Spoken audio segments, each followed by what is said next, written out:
오늘 우리가 함께 볼 하나님의 말씀은 로마서 11장입니다. 우리가 이 로마서를 두 장씩 이렇게 보아왔는데 오늘은 한 장만 보면서 우리 사실 로마서 8장의 하이라이트 부분에 이어서 이제 9장, 10장에 이스라엘에 대한 이야기를 이제 사도 바울이 꺼냈고 그것을 정리하는 장이 이 로마서 11장입니다. 그래서 이 로마서 11장을 보면서 우리가 하나님의 복음 6번째 시간, 하나님의 주권과 섭리를 따르는 길이 은혜를 입는 길이다, 이런 제목으로 우리 함께 말씀 나누겠습니다. 함께 읽겠습니다. 그러므로 내가 말하노니 하나님이 자기 백성을 버리셨느냐? 그럴 수 없느니라.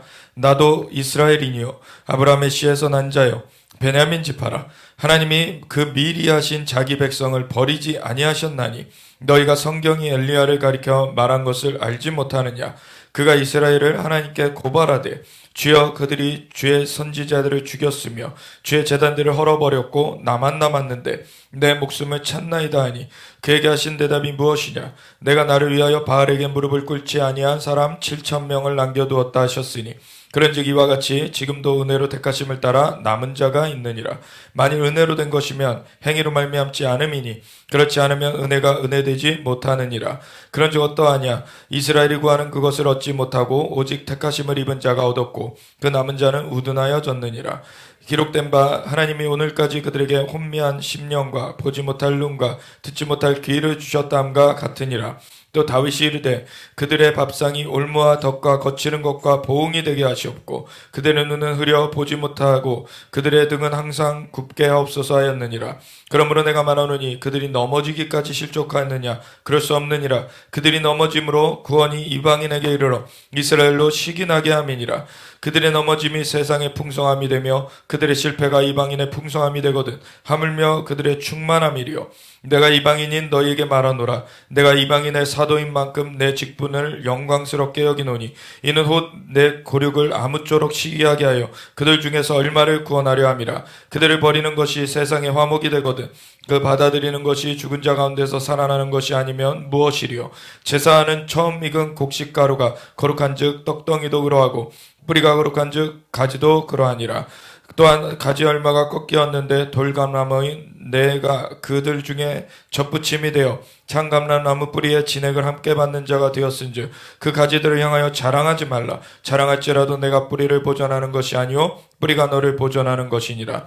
그러면 내 말이 가지들이 꺾인 것은 나로 접붙임을 받게 하려 함이라 하리니 옳도다. 그들은 믿지 아니함으로 꺾이고 너는 믿음으로 섰느니라. 높은 마음을 품지 말고 두려워하라. 하나님이 원 가지들도 아끼지 아니하셨은즉 너도 아끼지 아니하시리라.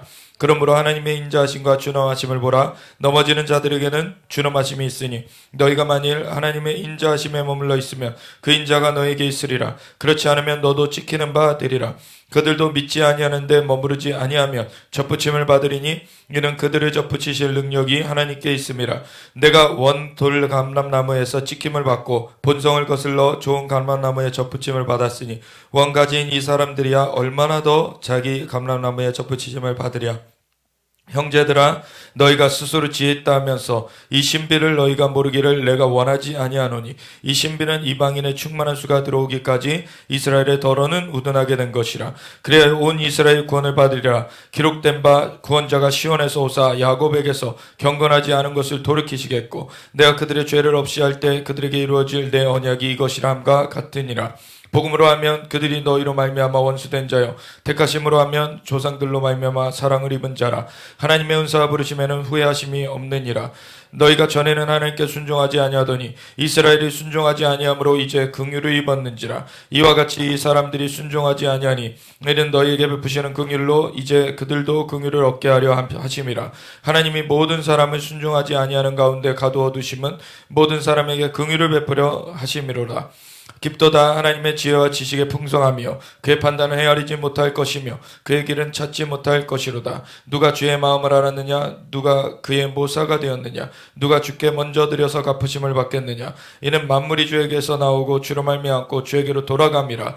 그에게 영광이 세세 있을지어다. 아멘. 하나님 감사 영광과 찬양을 올려드립니다. 하나님만이 창조의 주님이시고 영광을 받게 합당하십니다.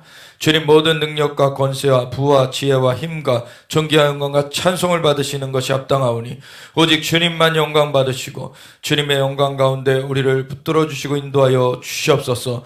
하나님, 우리가 주께 속하였습니다. 오직 주님을 경외하며 주만 바라며 주님을 따르길 원합니다. 주님께서 깨우쳐 주시고 우리를 한 걸음 한 걸음 더 인도하여 주시옵소서. 주님을 더할 수 있도록 주님의 길을 온전히 나아갈 수 있도록 주님께서 성령으로 사로잡아 인도하여 가시옵소서. 감사드리며 예수 그리스도의 예수와 마시아 이름으로 기도드렸습니다. 아멘.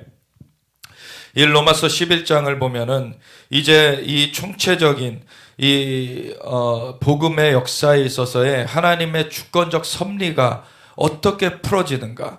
사실은 구원의 역사를 가장 잘 이렇게 그려서 우리에게 제시하여 주고 있는 이 성경의 책이 바로 이 로마서인데, 로마서는 이 복음의 얘기를 아주 진하게, 아주 중요한 그 뼈대를 우리에게 알려주면서 그 얘기를 해줘서 로마서 8장에서 우리가 어떻게 건짐을 받았고 어떻게 살아가야 되는지, 죄와 사망을 벌여서 생명의 성령의 법으로 우리가 건짐 받았고 그 영을 따라 살아가는 우리에게 하나님의 의가 이루어지면서 하나님의 그 영광 가운데, 하나님의 그 생명 가운데, 축복 가운데 우리가 살아갈 수 있게 되었다라고 하는 그러한 근본적인 복음의 진리를 우리에게 가르쳐 준 그 바탕 위에서 이제 로마서 9장부터는 이스라엘 문제를 제기를 하는데, 이스라엘 문제를 제기하면서 더 큰 영역을 사실은 얘기를 하고 있어요. 뭐냐면 우리에게 복음의 역사를 하나님께서 주권적으로 행사해 주셨고 그것을 우리가 받아들였기 때문에 우리는 구원을 얻게 되는 것인데, 그 구원을 얻은 사람들이 각 개인적 차원에서 구원을 얻은 그 삶을 살아가는 그 눈을 가지고 그냥 개인적 차원에서만 머물러 있는 것이 아니라 이제는 이스라엘 문제를 제기하면서 하나님 나라의 차원을 사실은 얘기해 주고 있어요. 그래서 이 하나님 나라의 차원을 알지 못하면은 개인적 차원에서 그 시야가 좁혀져 있어서 사실 하나님의 마음과 하나님의 생각, 하나님의 뜻은 깨닫지 못하고 자기가 그냥 생각하는 대로 임의로 판단하고서는 가는 우를 범할 수가 있습니다. 근데 하나님의 나라를 우리가 알아야 돼요. 하나님의 나라라는 건 하나님의 통치죠. 하나님의 뜻을 알아야 되는 것입니다. 그래서 너희는 먼저 그의 나라와 의를 구하라. 그러면 이 모든 것을 너에게 더하여 주시리라. 사실 우리에게 삶에 필요한 것들이 있습니다. 우리가 이 땅을 살아가려면 먹을 것이 있어야 되고 입을 것이 있어야 되고 거할 곳이 있어야 돼요. 의식주의 문제가 사실 우리에게 많은 우리가 싸워 나가야 되는 영역으로서 우리가 그걸 놓고서는 많은 시간을 사실 보내게 되죠. 그런데 그 영역이 필요 없다가 아니라 그 영역까지도 하나님께서 통치하시는 그 통치 가운데 들어가면 그 영역까지도 체험을 받을 것이라는 거예요. 그래서 우리가 하나님의 나라와 의를 구하며 나아갈 때 단지 이 땅에 그러한 체험받는 것만이 아니라 하나님의 나라의 역사 가운데 우리가 동참케 되어지면서 영적으로도 우리가 풍성함을 누리고 자연적으로도 하나님께서 돌보시는 은혜를 입게 된다는 것입니다. 그러한 삶으로서 우리가 나아가야 되는데, 그러할 때 이 이스라엘의 문제를 아는 것이 바로 그러한 하나님 나라의 주권적인 섭리, 그러한 역사를 보는 데 있어서의 굉장히 중요한 그 기점이, 그 중심축이 되어지기 때문에 사실 이거를 알아야 되는 것이에요. 그래서 로마서 11장에 보면은 사실 9장 10장에 어떤 이스라엘 백성이 사실 구원받기를 너무나 원하는데, 이스라엘 백성이 구원받는 것을 위하여서 내가 그리스도에게서 끊어질지라도 나는 그것을 원하는데 이스라엘이 복음을 거부하고 있다. 그렇다고 그 이스라엘이라고 말하는 것이 이스라엘 전체를 말하는 것이 아니다라는 것을 얘기를 해요. 그래서 이스라엘의 더러는 우둔하여졌지만 이스라엘의 그 구루터기, 이스라엘의 남은 자들을 두셔서 하나님께서 하나님의 역사를 계속 펼쳐오셨다. 그래서 하나님께서 그 약속의 자녀인 이삭을 통해서 아브라함에게 언약하신 것을 이삭을 통해서 이어가셨고, 그리고 그 쌍둥이 아들들인 그 야곱과 에서가 있었는데 오히려 장자인 에서를 제치고 오히려 그 차자인 야곱을 하나님께서 세우시면서 하나님께서 그를 이스라엘로 이름을 바꾸시면서 하나님의 그 주권적인 섭리는 끊임없이 중단 없이 이어져 왔다라는 것을 얘기를 했어요. 그래서 하나님께서 그 하나님의 주권적인 섭리를 얘기하기 위하여서 이 로마서 9장부터 이스라엘에 대한 얘기를 풀어내고 있는 것을 봅니다. 그래서 이스라엘이 그러면 어떻게 되는 것이냐 도대체 그러한 정리를 이 로마서 11장에 하고 있는데, 그러므로 내가 말하노니 하나님이 자기 백성을 버리셨느냐? 그럴 수 없느니라. 나도 이스라엘이니요 아브라함의 씨에서 난 자요 베냐민 지파라. 그러니까 하나님께서 주권적인 섭리로 역사하실 때 이스라엘의 덜어는 우둔해져서 복음을 거부하였기 때문에 지금 많은 사람들이 주님을 믿지 못하고 지금 그런 상황 가운데 있게 되었지만, 그렇지만 그 중에서 먼저 하나님께서 세우신 그러한 하나님의 사람들이 있어 왔고, 그를 통하여서 예수님이 이 땅 가운데 초림하셔서 공생애를 하실 때에도 제자들로 선택받은 것은 유대인들이었어요. 그리고 120문도들, 예수님께서 승천하시면서 약속하신 바 성령이 부어지기까지 이 성에 유하라, 너희는 기다려라 라고 하는 그 명령을 순종하여서 남아있었던 자들도 유대인들이었습니다. 그리고 성령님의 임하심을 받았고, 그래서 처음으로 거듭난 자들이 유대인들이었어요. 그래서 유대인들, 이스라엘이 전체가 끊어졌다라고 말할 수가 없는 것입니다. 왜냐하면 유대인들의 많은 또 사람들이 그 복음을 거부하고 떠나가 버렸지만, 그 가운데 사실은 이스라엘 유대인 가운데 하나님께서 여전히 그 중심축을 두셔서 그 하나님의 복음의 역사를 이루어 가시는 것을 부인할 수가 없다라는 것을 이 바울이 얘기하고 있는 거예요. 그래서 그때 당시에 처음 그 성령을 받는 그 자리에 바울은 없었습니다. 오히려 그 성령 받은 유대인들, 그 믿는 유대인들, 예수님을 따르는 사람들을 오히려 핍박하고 가두는 일을 하던 자였어요.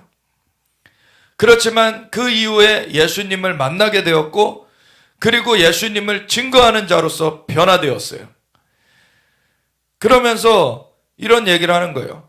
이미 그 그루터기는 계속해서 있어 왔고, 자신도 유대인인데 예수님 믿고 예수님을 증거하는 자로서 오히려 이방인을 이제 복음 전도하는 그 역할을 맡은 이방인의 사도로서 쓰임받는 자신도 유대인 아니냐. 이스라엘이 끊어졌다라고 말하는 것이 얼마나 허황된 말인가라는 거를 짚어내고 있는 것입니다. 하나님이 자기 백성을 버리셨느냐? 그럴 수 없느니라. 나도 이스라엘이니요 아브라함의 씨에서 난 자요 베냐민 지파라. 하나님이 그 미리 하신 자기 백성을 버리지 아니하셨나니. 그러니까 오늘날의 이스라엘 끊어졌다 하는 것은 하나님의 말씀과 맞지 않는 것입니다. 하나님의 말씀을 거스르는 말이에요. 그러니까 그러한 것은 오히려 그러한 말은 이단의 말인 것입니다. 사실 이 이단들이 뭘 하려고 자꾸 하냐면, 여기도 그 이단 중에 대표적인 이단 중에 하나가 여기 앞에 있는데, 얘네들은 자꾸 이스라엘 자리를 탐해요. 이스라엘이 하나님의 백성으로서 처음 선택되었고 장자로서 부름받았기 때문에 뒤에 나오지만 은사와 부르심에, 하나님의 은사와 부르심은 후회하심이 없습니다. 그래서 그 장자를 내어버리신 게 아니에요. 근데 그들의 덜어는 우둔해져서 떠나갔어요. 그렇지만 그루터기는 거기 남아있는 것이고, 이스라엘은 장자에서 폐하여지지 않았습니다. 근데 장자만 하나님께서 건지시려는 게 아니라 그 장자를 시작으로 해서 온 열방에 하나님의 그 자녀들을 모으시려고 하시는 것입니다. 그랬을 때 이스라엘의 그 중심축은 바뀐 적이 없어요. 그런 가운데 그렇지만 이스라엘만이 아니라 열방을 하나님께서 부르시는 것입니다. 그러한 구도를 알아야 되는데, 이 이단들은 뭘 하냐면 그 대체 신학의 기반 가운데서 자신네들이 이 이스라엘을 대체했다라고 말하는 거예요. 처음에 이 말을 어디서부터 쓰기 시작했냐면 알렉산드리아, 이집트의 알렉산드리아, 그 지중해 도시죠. 지중해변 도시죠. 거기에서 일어났던 그 학파, 알렉산드리아 학파에서 한 2세기, 3세기 이렇게 되면서 AD 70년에 이제 예루살렘 성전도 무너졌고 2세기 되면서는 유대인들이 거의 대부분 이제 이스라엘 땅에서 쫓겨나가게 됐어요.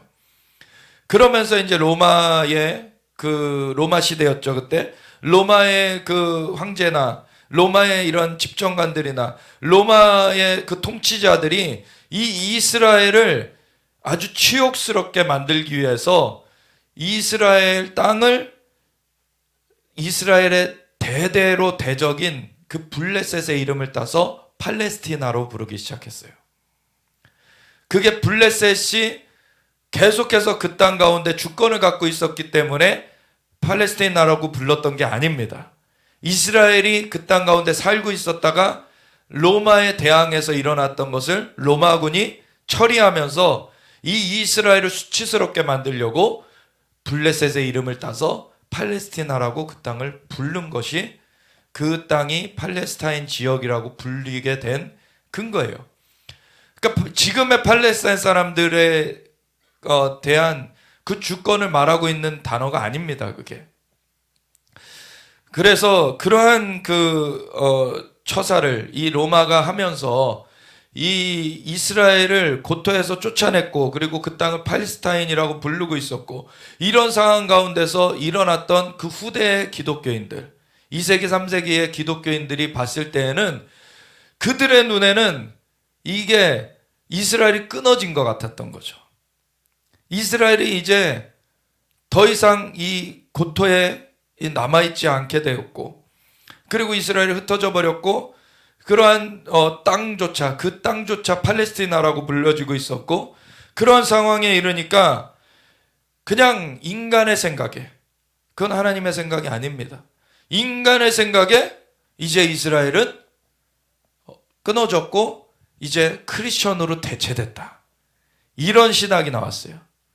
이거를 가장 대표적으로 주창했던 게 오리겐이라는 사람인데, 참 많은 훌륭한 그러한 일을 했지만 이거는 정말로 잘못한 일이었습니다. 그때 당시에 오히려 이 알렉산드리아 학파와 좀 이렇게 대비됐던 것이 소아시아 학파라고, 저쪽 그 위쪽에 있었던 학파인데, 터키 지역 쪽에, 이렇게 시리아, 그 터키 이쪽 지역 쪽에 있었던 알렉산드리아 학파에서 사실은 반모섬에 유배돼서 이렇게 예수님의 방문도 받고 계시록을 쓰게 됐던 게 사도 요한이잖아요. 그 사도 요한이 이렇게 멘토링을 했던 사람 중에 하나가 폴리캅이라고 있어요. 그 폴리캅이 사도 요한의 제자인데, 그래서 그러한 폴리캅 같은 그러한 세대, 사도들한테 교육을 받은 세대, 양육을 받은 세대가 속사도라 그럽니다. 교회사 가운데서는. 그 속사도 중에 폴리캅은 굉장히 유명한 그 속사도 중에 하나예요. 그 폴리캅도 순교했죠. 그 폴리캅은 그 사도 요한에게 가르침을 받았고, 아주 그래서 그 정통을 이어갔던 그러한 사람 중에 하나고, 그 폴리캅한테 교육을 받았던 사람은 이레니우스라는 사람이에요. 그래서 이레니우스라는 그 사람이 이제 교부, 그 이레니우스, 속사도 다음에 그 세대는 교부 세대라고 또 이제 교회사에서 얘기를 하는데, 그 오리겐도 그 세대, 그 이레니우스도 같은 그 세대예요. 그러니까 사도한테 교육을 직접 받은 속사도에서 이제 넘어가서 속사도한테 교육받은 사람들부터는 교부 세대라고 하는데, 그 세대에 이르러서는 이제 오리겐과 같은 알렉산드리아 학파는 이제 이스라엘 땅에서 유대인들도 쫓겨나갔고 팔레스타인나라고 그 땅이 불려지고 있으니까, 그들은 이제 인간적인 지성적인 그냥 생각 속에서 이스라엘은 끊어졌구나라고 판단해 버렸던 거예요. 근데 이 이레니우스라는 사람은 거기에 대비되는 사람인데, 이 요한에게 교육을 받은 이 폴리캅에게 교육을 받은 이 이레니우스는 이런 말을 해요. 예루살렘을 예루살렘이라고 하지 않는 것은 너무나 이상하다. 이 얘기가 뭔 말이냐면 이때부터 무슨 그 사조가 이 신학계에 등장하기 시작하냐면 상징주의 해석들이 이때부터 등장하기 시작해요. 그래서 예루살렘이 그 물리적인 예루살렘 말하는 거 아니다. 그냥 영적인 예루살렘이다. 이렇게 치환을 해버리는 거예요. 왜냐하면 그때 당시에 로마에 의해서 이제 예루살렘의 성전도 함락되어져 버렸고 예루살렘 섬이 함락되어 있었고 유대인들이 쫓겨나가 있었고 이런 거니까 그냥 자연적인 눈으로 보기에는 이스라엘이 지금 황폐해졌고 이스라엘이 끊겨진 것처럼 보여지는 거예요. 그러니까 그 자연적인 그 눈 가운데 그 자연적인 판단 가운데서 나온 것이 대체신학입니다. 이스라엘이 대체되었다. 예루살렘은 자연적 예루살렘이 아니라 영적 예루살렘이다. 근데 스가랴서 14장 4절에 그날에 그의 발이 예루살렘 동편 감람산에 서실 것이요. 감람산은 그 동서로 갈라져서 산 절반은 북으로 절반은 남으로 옮겨지겠고 그 감람산은 상징적 감람산이 아닙니다. 예수님께서 다시 발을 디디실 그 자연적인 감람산을 말하는 것이에요. 왜 예수님께서 감람산에서 승천하셨어요? 그래서 승천하는 것을 바라보고 있던 제자들에게 흰 옷 입은 두 자가 나타나서 뭐라 그럽니까? 너희가 어찌하여 갈릴리 사람들아 너희가 어찌하여 하늘을 올려다보고 있느냐? 하늘로 올려지신 이 예수는 하늘로 올려짐을 본 그대로 다시 오실 것이다. 그 길 그대로 다시 오실 것이다. 물론 중간에 공중에서 먼저 나타나십니다. 그리고 공중으로 먼저 끌어올리시는 일이 있으실 거예요. 그래서 혼인잔치를 공중에서 하실 것인데 그러고서 어딘가로 가버리시는 것이 아니라 땅으로 내려오십니다. 그때 발을 다시 디디실 곳이 승천하셨던 그 감람산인 것입니다. 그것이 이미 구약에 기록되어 있는 거예요. 그래서 감람산에서 발을 디디시고서는 그때 자연적으로도 지진이 일어나고 이제 산 절반이 북으로 절반이 남으로 옮겨지는 그러한 일이 일어나고 막 물이 솟아나서 이제는 지중해로도 흘러가고 동해 사해로도 흘러가고 그러한 자연적인 변화도 이루어져요. 그럴 때 예수님께서 그 감람산이 예루살렘 성전산의 동편에 있거든요. 그 성전산과 감람산 사이에 있는 골짜기가 기드론 골짜기 또는 여호사밧 골짜기라고 하는 곳입니다. 그래서 요에서 3장에 보면은 그날에 예수님이 다시 오시는 그 예수님의 재림의 날에 열국을 모아 데리고 여호사밧 골짜기에 데리고 가서 내가 그들을 신문하리니 그들이 내 땅을 나누고 내 백성을 흩었기 때문에 내가 신문하겠다. 만왕의 왕으로 만주의 주로 심판의 주로서 예수님께서 오실 때 동편 감람산에 발을 디디시고 나서 그 성전산으로 가시는 그 중간에 이제 여호사밧 골짜기, 기드론 골짜기가 있는데 심판을 그 열국을 심문하시고서는 그 성전산에 좌정하셔서 열국을 통치하시는 것입니다. 이것이 그냥 상징적인 얘기가 아니에요. 이거는 자연적으로도 예수님께서 자연적인 몸을 입은 부활을 하셨죠. 그냥 예수님이 죽임을 당하셨다가 영으로만 나타나셨던 것이 아닙니다. 내가 부활하였고 제자들에게 나타났을 때 제자들이 막 너무 이것에 어리둥절해 하니까 주님께서 뭐라 그러십니까? 그 물고기 좀 나한테 줘봐라. 영은 살과 피가 없으되 나는 살과 피가 있나니. 주님께서 그걸 받아 드셨죠. 주님께서 자연적인 몸을 가진 부활을 하셨습니다. 그리고 승천하실 때도 자연적인 몸, 그것은 근데 변화된 부활의 몸이었죠. 그래서 썩지 아니할 몸이에요. 그것처럼 우리도 예수님 다시 오실 때 변화된 몸을 입게 하실 것입니다. 그것이 실제이고 예수님께서 하신 대로 우리에게 또 이루어 주시겠다라고 하는 징표인 것이에요. 예수님께서 부활하신 몸으로 승천하시는 것을 사람들이 자연적인 눈으로 봤습니다. 그리고 예수님 다시 오실 때에도 그 부활하신 몸을 입으신 예수님을 우리가 보게 될 거예요. 그런데 왜 자꾸 영적인 것으로 상징이다 라고만 말하려고 이거를 바꾸려고 합니까? 그게 사단의 괴계에 넘어가게 된 그 이유가 있는데, 사단은 하늘에서 하나님을 대적하다가 쫓겨났죠. 그래서 이 땅에서 이 땅의 권세를 가진 인간을 꼬드겨가지고 속여가지고 이 땅을 사기쳐 갔어요. 이 땅을 사기쳐가지고 이 세상 신노릇하면서 이 땅의 공중권세 가진 자로서 이 땅을 자기의 수하에 이제 맘대로 주무르려고 하는데, 예수님이 인간의 몸을 입고 오셔서 초림하셔서 그 마귀의 머리를 깨트려 놓으셨습니다. 십자가에서 그 인간이 스스로 해결할 수 없는 죄의 문제, 그 죄를 대신 덮어 쓰시고 물과 피를 쏟으시면서 죽으셨어요. 그런데 그분이 죄가 없으신 분이시기 때문에 죽음이 메어들 수 없었고 부활하셨습니다. 그리고 부활의 몸을 입으신 예수님이 부활된 몸을 그냥 사람들이 보는 가운데 승천하여 올라가셨어요. 그러면서 하늘과 땅에 문을 열어 놓으셨습니다. 그래서 누구든지 예수님을 믿는 자는 그 열린 문으로 하나님 앞에 나올 수 있게 하셨어요. 그래서 예수님을 믿는 자는 죄를 사함받고 성령이 임하셔서 그 거듭남을 입게 되고 하나님의 존전에 이제 새로운 삶을, 생명을 누리게 된 자들로서 살아가게 하셨습니다. 이 예수님이 이루신 일은 단지 영적으로 그냥 상징적으로 이루어진 일이 아니에요. 영적으로도 실상이고 자연적으로도 실상으로 펼쳐진 것입니다.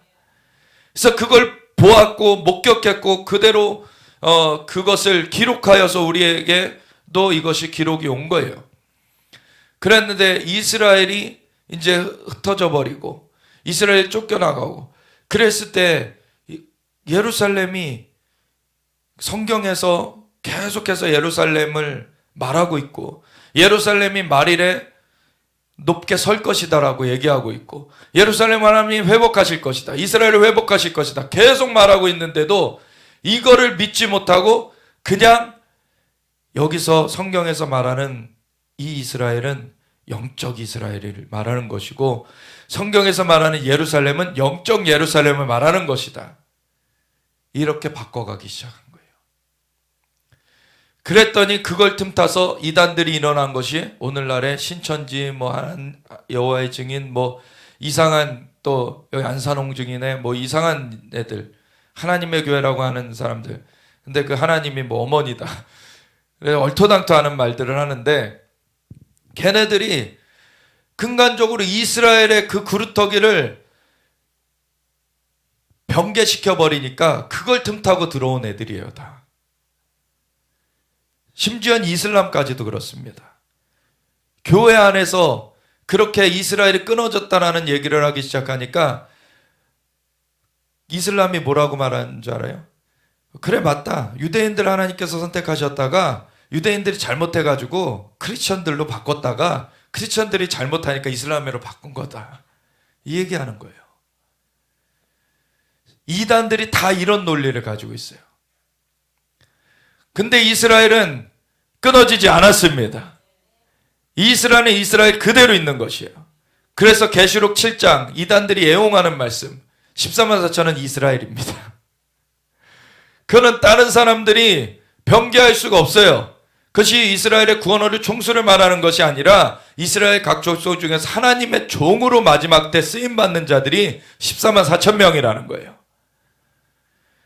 그리고 뒤에는 온 이스라엘이 구원 얻는 것으로 맞춰지게 된다 그러셨죠. 그때 살아남아 있는 자들이 집단적으로 회심하게 되는 일이 있게 되는 것입니다. 그러니까 이스라엘이 끊어졌다라고 말하는 것부터가 잘못되어진 거라는 걸 알아야 되는 거예요. 근데 이 이스라엘이 그대로 서게 됐다라는 것을 말하는 것이 이스라엘이 잘났다는 말을 하는 것이 아닙니다. 이 말을 하는 것은 하나님의 신실하심을 말하는 거예요. 하나님이 신실하게 하나님의 주권과 섭리를 행하신다라고 하는 것을 나타내는 것이 이스라엘인 것입니다. 그래서 이거를 절대 변개하면 안 되는 것입니다. 하나님이 그 미리 하신 자기 백성을 버리지 아니하셨나니 너희가 성경이 엘리야를 가리켜 말한 것을 알지 못하느냐. 그가 이스라엘을 하나님께 고발하되. 엘리야의 시대, 이때에는 진짜 참혹한 시대였죠. 왕인 아합과 그 부인인 이세벨이 완전히 나라를 망쳐놨어요. 그래가지고 우상숭배가 가득했어요. 엘리야가 나만 나이다라고 한탄하는 그런 상황이었어요. 그때 당시 얼마나 참혹했던 시절이었는지. 근데 그때조차도 이스라엘이 끊어지지 않았다라는 얘기를 하는 거예요. 그렇게 그루터기를 남겨놓으셨다 하나님께서. 그래서 엘리야를 가리켜 말한 것을 알지 못하느냐. 그가 이스라엘을 하나님께 고발하되 주여 그들이 주의 선지자들을 죽였으며 주의 제단들을 헐어버렸고 나만 남았는데 내 목숨도 찾나이다 하니 그에게 하신 대답이 무엇이냐. 내가 나를 위하여 바알에게 무릎을 꿇지 아니한 사람 7,000명을 남겨두었다 하셨으니 아멘. 그런즉 이와 같이 지금도 은혜로 택하심을 따라 남은 자가 있느니라. 아멘. 우리가 하나님의 은혜로 택하심을 입어서 남은 자로서 서게 되는 것입니다. 먼저는 근데 이것이 이스라엘에 이것이 이루어진 일인 거예요. 그래서 우리가 잘 알아야 되는 게 하나님께서 이스라엘을 택하셨는데 이스라엘이 잘못해서 버리시는 하나님이시라면 우리도 잘못하면 버리는 하나님이신 거예요. 우리가 하나님 앞에 하나님이 이스라엘을 신실하게 지키시는 것을 보면서 그 신실하신 하나님을 우리가 섬기고 있다는 것을 알 때 정말 우리는 그 신실하심 앞에 우리가 온전하게 믿음을 가지고 주님 앞에서 우리의 삶을 굳건하게 나아갈 수가 있게 되는 것입니다. 만일 은혜로 된 것이면 행위로 말미암지 않음이니. 근데 이 이스라엘이 유지된 것은 이스라엘이 잘나서가 아니라 하나님의 은혜라는 거예요. 그렇지 않으면 은혜가 은혜되지 못하느니라.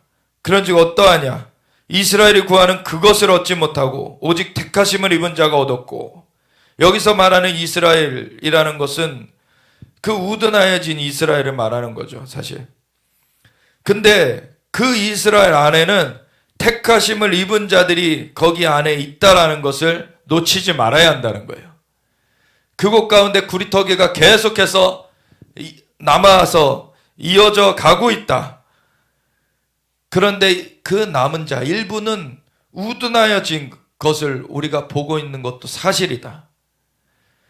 그래서 그 일부가 우둔하여진 것을 보면서 전체 이스라엘이 끊어졌다라고 생각하지 마라. 이스라엘은 남아있다. 기록된 바 하나님이 오늘까지 그들에게 혼미한 심령과 보지 못할 눈과 듣지 못할 귀를 주셨다함과 같으니라. 참 이게 성경의 전체 중에서도 가장 신비한 구절 중에 하나예요, 사실은.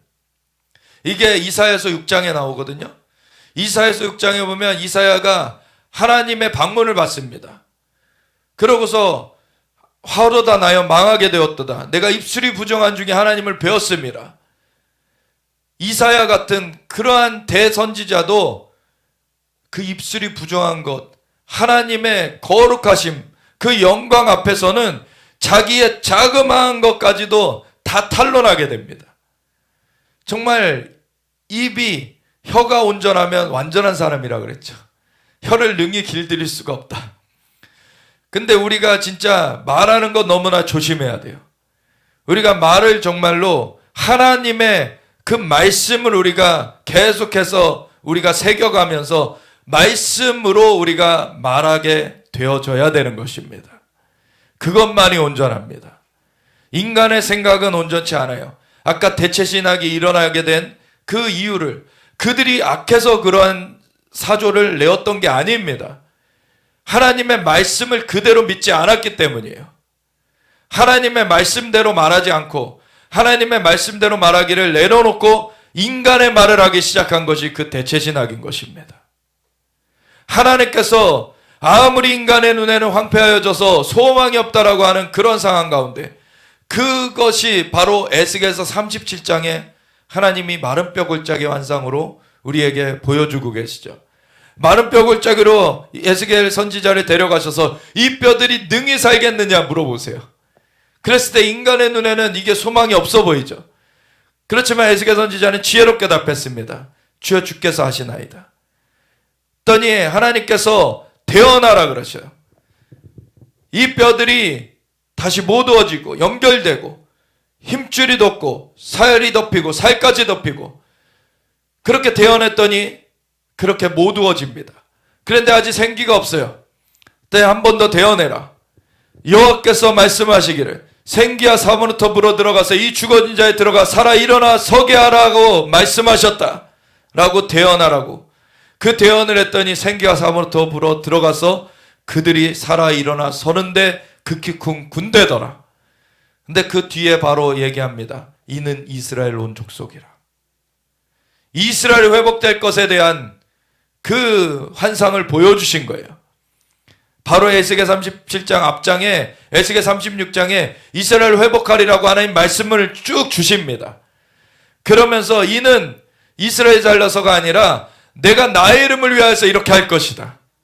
내가 이스라엘 백성들을 고토로 모을 것이고 물로 씻어 깨끗하게 할 것이고 그들에게 내 영을 부어서 살아나게 할 것이다. 그 말씀을 해주시고서는 그것을 환상으로 보여주신 것이 에스겔 37장의 마른 뼈 골짜기의 환상이에요. 그것을 영적으로는 우리도 똑같이 우리에게도 그렇게 영으로 역사하시겠다는 예와 아멘으로 받아들이는 것입니다. 그런데 그것이 또한 영적인 것만이 아니라 자연적으로 이스라엘을 회복하신 하나님의 역사이기도 한 것입니다. 그러한 역사를 마른 뼈 골짜기 가운데 하나님께서 데려가셔서 이 뼈들이 능히 살겠느냐? 인간의 눈에는 이것이 살 것 같지 않아 보여요. 그럴 때 인간의 말을 하게 되면 그것이 하나님의 말씀과 충돌되게 돼버리는 것이에요. 우리는 믿음의 눈을 열어서 하나님께서 하시는 것을 그대로 우리가 고백하면서 우리가 그것을 붙쫓아 가야 되는 것입니다. 하나님께서는 이스라엘 회복하시기라 하신 대로 회복하여 가고 계시는 것을 보는 세대에 우리가 살고 있어요. 이것은 마지막 세대입니다. 주님께서 너무나 분명하게 주님의 그 신실하신 그 주권적인 섭리를 나타내고 계세요. 근데 이사야서 6장에 보면은요, 이사야를 방문하신 하나님께서 내가 이 백성에게 듣지 못하는 귀와 보지 못하는 눈과 깨닫지 못하는 마음을 줄 것이다. 오히려 그들이 돌이켜 고침을 받을까 내가 그것을 막아둘 것이다. 이런 얘기를 하세요. 왜 그런지 아십니까? 이스라엘의 전부가 사실 주님을 다 영접했다면 이방인은 기회가 얻지 못하고 끝나요. 이스라엘이 전체 다 영접해서 바루카바 베셈 아도나이 찬송하리로다 주의 이름으로 오시는 이여라고 고백해버리면 주님 오시는 거예요.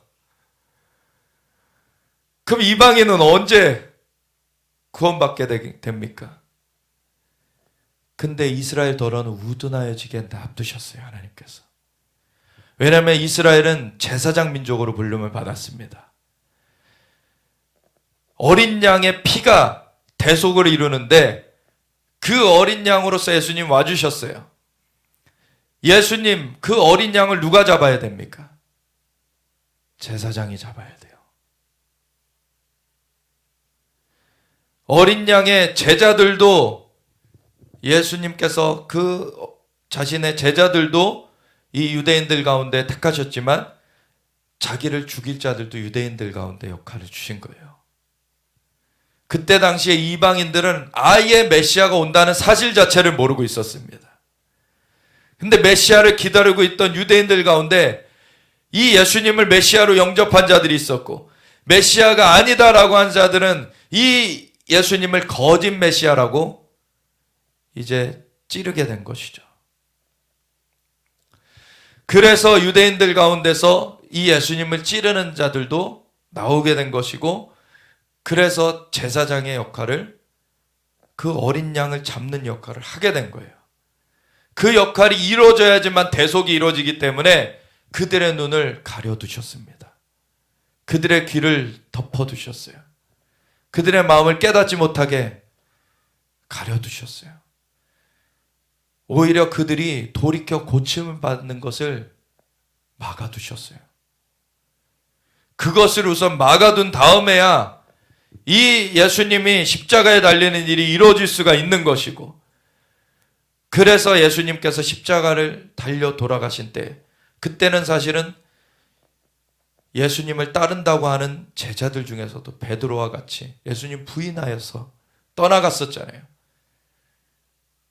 이미 그때는 사실은 다 이제 소망이 없다라고, 끝났다라고 하는 그러한 상황이었지만, 그것이 죽음에서 생명으로 뒤집어내는 하나님의 역사였습니다.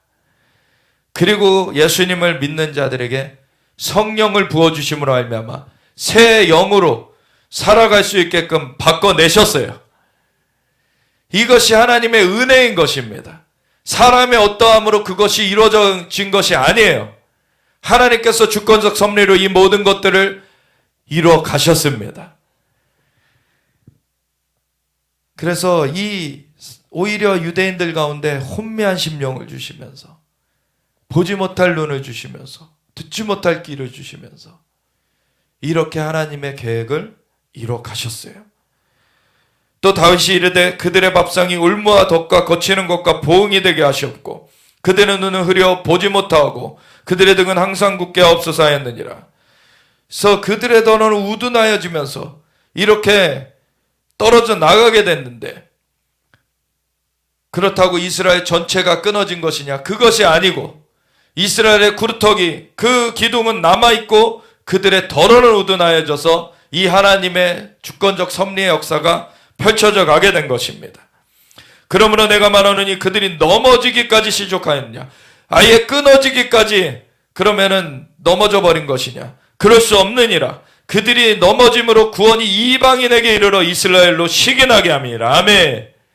이 대속의 역사가 이 구도 가운데서 이루어지게 되었고, 그로 말미암아 이스라엘에도 구원받는 사람들이 일어나게 되었고, 열방에, 이방에도 구원의 복음이 이르러서 구원받게 되었습니다. 그들의 넘어짐이 세상의 풍성함이 되며 그들의 실패가 이방인의 풍성함이 되거든 하물며 그들의 충만함이려. 아멘. 이것이 초림 때 예수님이 초림하셔서 그 문을 열어주시고, 그리고 승천하신 다음에 성령을 부어주심으로 말미암아 이 복음이 증거되기 시작하여서 이 역사가 풀어지기 시작했는데, 그래서 그들의 넘어짐이 세상의 풍성함으로 그렇게 펼쳐지기 시작했는데, 그들의 실패가 이방인의 풍성함이 되었거든 하물며 그들의 충만함이려.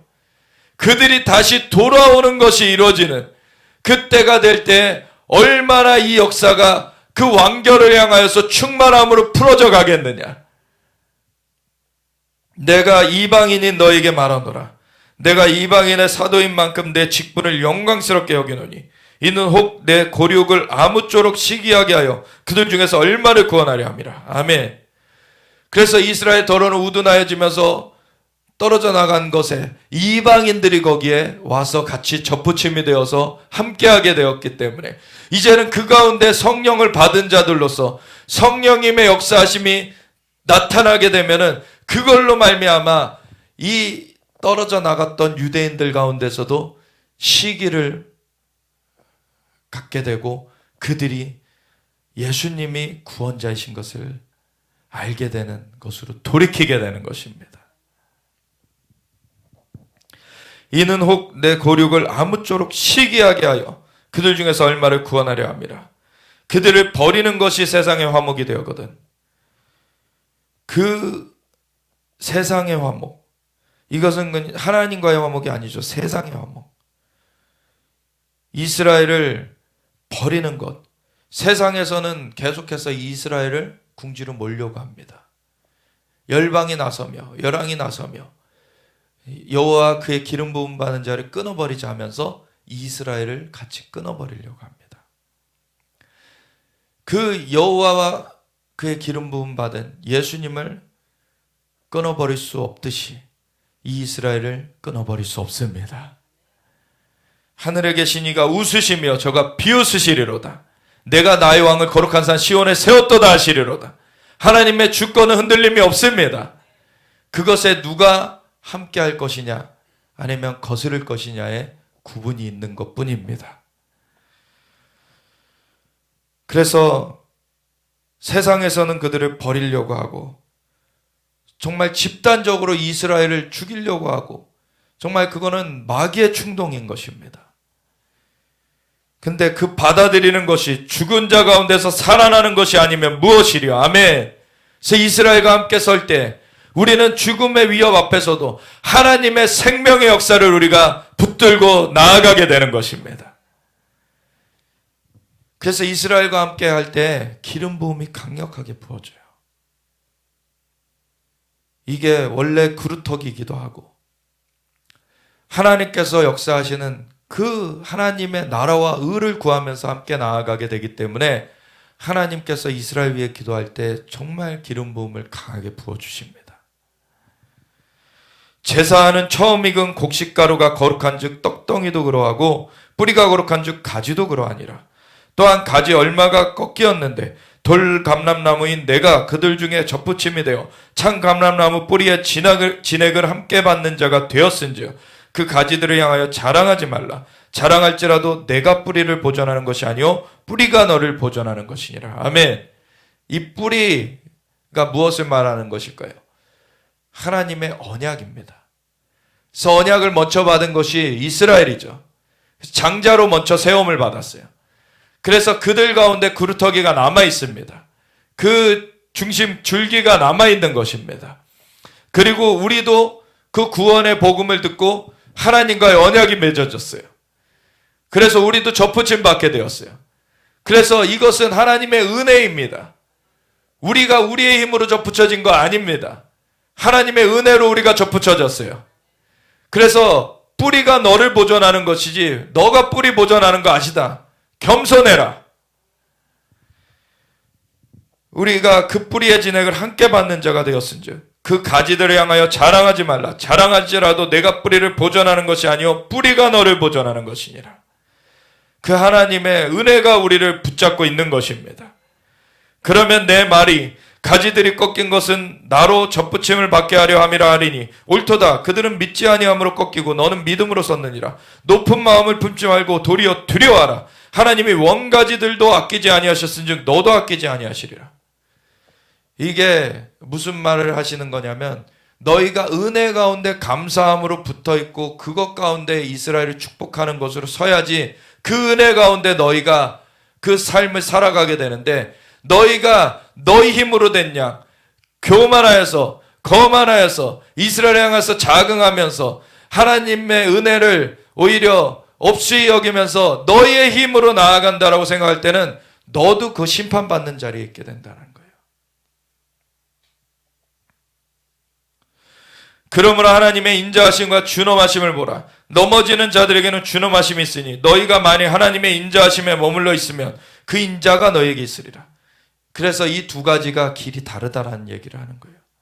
인자하심에 우리가 머물러 있어야 되는 것입니다. 이것이 이루어진 것이 우리의 힘이 아니라 우리의 어떠함이 아니라 그리고 이스라엘 회복되는 것도 이스라엘의 어떠함이 아닌 것입니다. 하나님의 어떠하심인 것입니다. 하나님의 은혜고 하나님의 신실하심입니다. 그걸 높여야 되는 거예요. 그들도 믿지 아니하는데 머무르지 아니하면 접붙임을 받으리니 이는 그들을 접붙이실 능력이 하나님께 있음이라. 그래서 사람으로서는 할 수 없으되 하나님께로서는 하실 수 있느니라. 이 구원의 문제가 사람의 힘으로 절대 되어지는 일이 아닙니다. 그래서 모든 종교들은 다 실패하는 거예요. 사람의 힘을 가지고서 하려고 하기 때문에. 근데 이 기독교, 이 예수님이 와주신 것을 믿음으로 그걸 붙잡는 것만이 구원인 것입니다. 그거 외에는 다른 구원의 길이 없어요. 하나님께서 손을 펼쳐주신 것을 붙잡아야만 그 은혜를 입어야지만 구원되는 것입니다. 내가 원 돌 감람나무에서 찍힘을 받고 본성을 거슬러 좋은 감람나무에 접붙임을 받았으니 원 가지인 이 사람들이야 얼마나 더 자기 감람나무에 접붙이심을 받으랴. 아멘. 오히려 자연적인 조건을 치자면 이스라엘이 더 유리하죠, 사실. 원 감람나무, 원 가지인데. 이방의 돌 감람나무인 우리도 지금 접붙임을 받았는데, 근데 이것이 사람의 어떠함이 아니기 때문에 가능한 것이라는 거죠. 하나님의 어떠하심으로 우리도 그 은혜를 입어서 구원을 얻게 되었습니다. 이스라엘도 그렇게 구원되는 것입니다. 그래서 정리가 이렇게 되어지는데 25절에 보면은 형제들아 너희가 스스로 지혜 있다 하면서 인본주의, 그 인간의 지성을 앞세우는 그것 가운데서는 하나님의 그 신비, 하나님의 초자연적인 역사, 물이 변하여 포도주가 되는 거 못 믿죠. 홍해 바다가 갈라지는 거 못 믿어요. 인간의 지성에 머물러 있으면. 오늘날에도 신학자라고 하면서 신학교에서 그 학생들, 그 목회자가 될 사람들을 가르친다고 하는 사람들 중에서 그 홍해가 바다가 갈라진 것이 아니라 갈대 숲이 갈라진 것이다, 이런 헛소리를 하는 사람들이 있어요. 근데 어떤 꼬마가 그걸 듣고서는 질문을 한 거예요. 그럼 더 큰 기적이에요. 갈대숲에 애국 군대가 죽었잖아요. 참 이게 앞뒤가 안 맞는 말들을 하면서 굉장히 자기네들이 똑똑한 적, 헛똑똑을 드러내는 참 수치스러운 것입니다. 어떻게 신학교 교수라는 사람들이 이런 얘기를 합니까?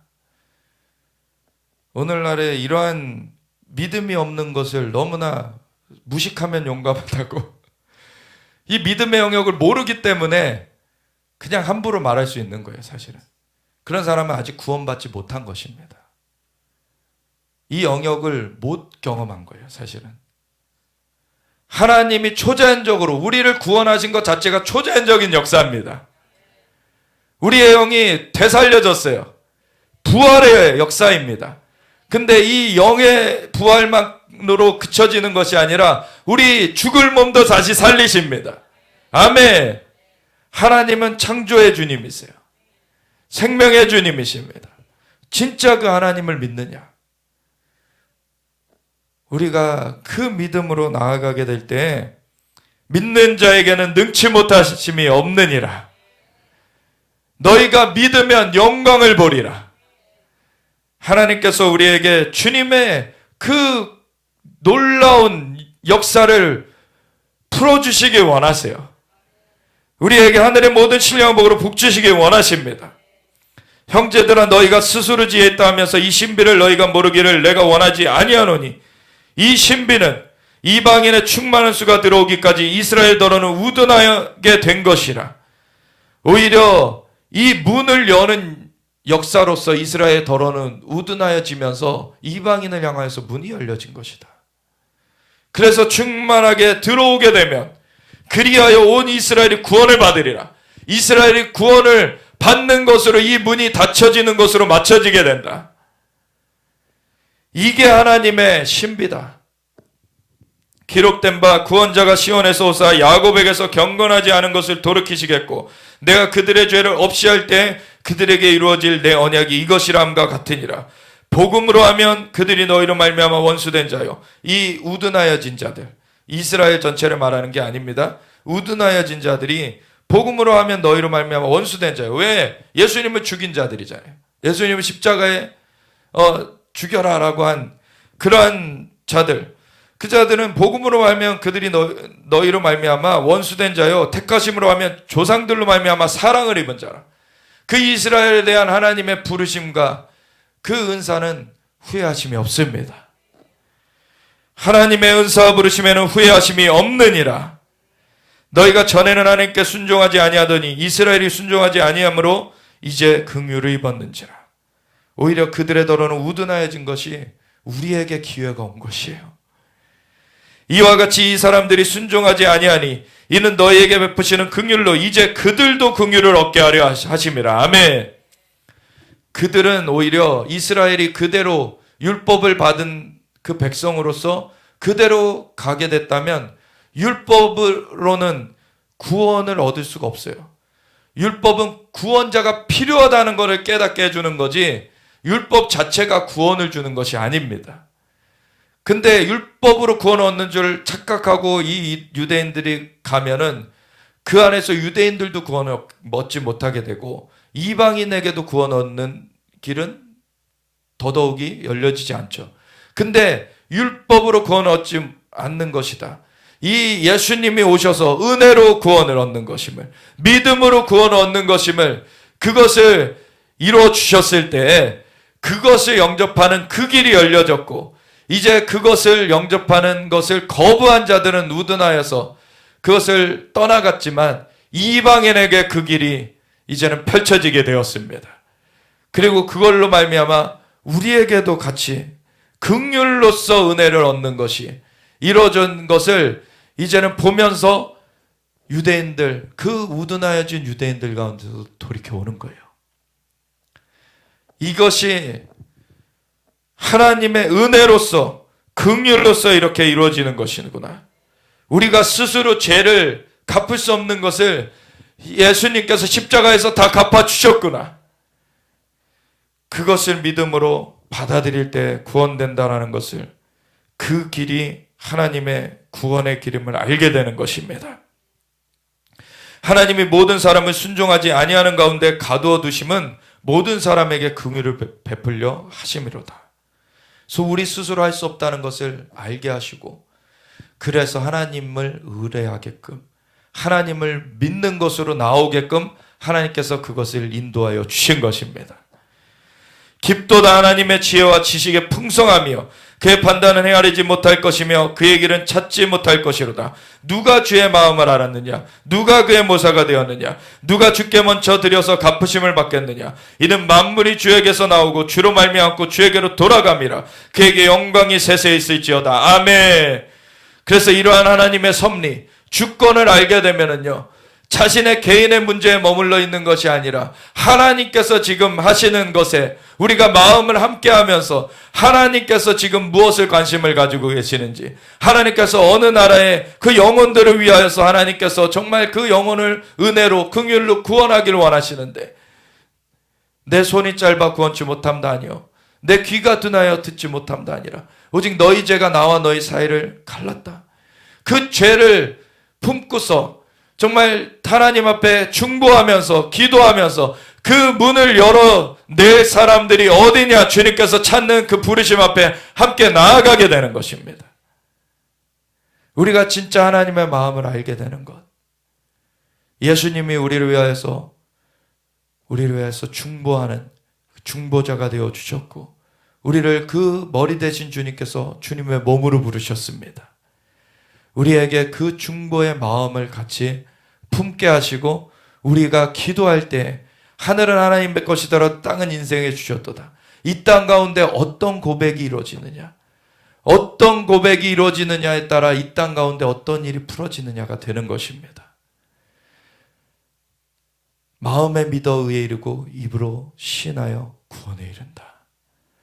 우리가 믿음으로 붙들고 그 에스겔에게 하나님께서 대언하라고 하셨던 것처럼 마음에 주님의 말씀이 임하면 그것을 대언했을 때 그 역사가 펼쳐지는 것입니다.